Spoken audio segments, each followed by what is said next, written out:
पीने का महिमा, दर्शन करवानो महिमा અને पानी पीवानो महिमा। पानी आप यात्री लोग पियोगे, फल पुण्य आपके पितृदेव को मिलेगा।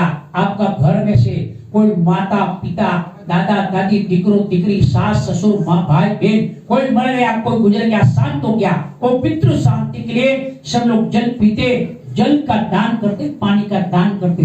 20 किलोमीटर दूर से टैंकर से यहाँ पानी मंगाए जाते हैं। ये पूरी द्वारका नगरी को दुर्वासा ने श्राप दे दिया। देखो सामने वाला चित्र कि हे कृष्ण जी, आपने मेरी आज्ञा बिना पानी निकाला है, मारी रजा वगैरह तमे पानी पीधुं छे। आपकी द्वारका नगरी में सब कुछ मिलेगा, पीने के लिए मीठा पानी नहीं मिलेगा। द्वारका भूमिનું પાણી ખારું બની જશે। ત્યારથી કહેવત બની ગઈ કે જુવાર ગુવાર ने मीठું की रणछोड़राये ડીઠું। यहाँ कोई जगह पीने का मीठा पानी निकलता नहीं है। 20 किलोमीटर दूर से टैंकर से पानी आता है।